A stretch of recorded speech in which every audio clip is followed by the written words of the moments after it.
है कि ईरान के साथ हमारी एक निगोशिएशन डील चल रही है, लेकिन ईरान क्या कह रहा है? ईरान कह रहा है कि कहाँ भाई, कहाँ चल रही है, हमने तो किसी से कोई बात नहीं की। और दूसरी तरफ पाकिस्तान का मीडिया, टर्की का मीडिया, मिस्र का मीडिया ये कह रहा है कि इसके अंदर हमारा रोल है, हम ये इसके अंदर निगोशिएशन करवा रहे हैं और टेबल टॉक करवा रहे हैं। तो ईरान कह रहा है कि हमारे पास तो ऐसे कोई इंफॉर्मेशन नहीं है, ना हम किसी के साथ बैठ रहे हैं, ना हमारे पास कोई इस तरह की डील लेकर आया है।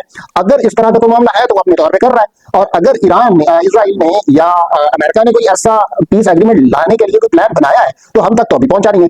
हम यहाँ पे सर्वाइव कर रहे हैं। अब एक तरफ तो अमेरिका पीछे हट गया, दूसरी तरफ इसराइल ने अटैक करना शुरू कर दिया है। अब रिटेलिएशन के अंदर जो ईरान इसराइल के सिटीज पे और खासतौर पर तिल अवीव पे जिस तरह से उन्होंने अटैक किए हैं, वो एक अपने आप में एक स्टोरी है। जिस तरह से इसराइल ने ईरान के सिटीज तेहरान पे और दूसरे आसपास के इंपॉर्टेंट सिटीज पे अटैक करना शुरू कर दिए हैं, अब उसकी रिटेलिएशन के अंदर डेफिनेटली ईरान भी इसराइल के शहरों पे अटैक करेगा। और खास तौर पे तिल अवीव पे उन्होंने बहुत सारे मिसाइल जो हैं वो फायर किए हैं। मिसाइल बेसिकली उन्होंने क्लस्टर मिसाइल जो हैं वो उस पर बरसाए हैं, और उसके अंदर बहुत बड़ा नुकसान हुआ है, इसराइल का बहुत बड़ा नुकसान हुआ है। लेकिन ईरान इस वक्त डिफेंसिव पोजीशन में है, वो नहीं चाह रहा कि किसी भी सूरत हाल के अंदर इस जंग का कोई नतीजा निकले बगैर ये जंग खत्म हो।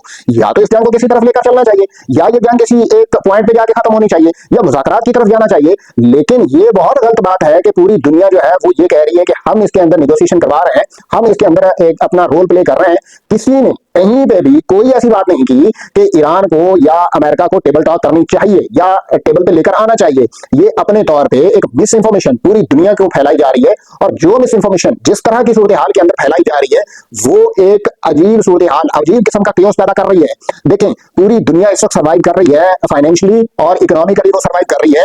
अमेरिका एक दफा पीछे हट गया है, लेकिन उसको ये पोजीशन करने के लिए एक टाइम चाहिए था, और वो टाइम गेन कर रहा है, वो 5 दिन का टाइम गेन कर रहा है। उसने यहाँ पे आके अपने मामला जो है वो ईरान के करीब लेकर अपने फौजी जो आर्मी है या उनकी जो नेवी है उसको डिप्लॉय करने के लिए यहाँ पे टाइम गेन किया है। और उसी तरह जिस तरह टाइम गेन करके जिस तरह डोनाल्ड ट्रंप ने 48 घंटे का अल्टीमेटम दिया था, वो उस चीज से पीछे हट गया है। अब वो चाहता है कि किसी न किसी तरीके से ये जंग खत्म हो, अब नए हरमस खुले, हम यहाँ पे अपने जो मामलात हैं वो सेटल डाउन करें, और फिर मामला जो है वो एक नई पोजीशन पे जाकर रुक जाएं।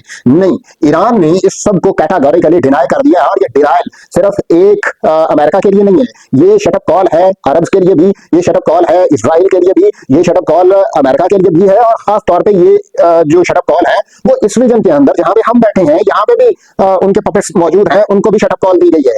इसके अंदर एक अजीब किस्म का क्योस पैदा हो गया है पूरी दुनिया के लिए, और वो चाहता है कि एक नई स्ट्रैटेजी के तहत ये जंग जो है वो खत्म हो। और अगर ये उस स्ट्रैटेजी के तहत खत्म नहीं होती तो फिर इसका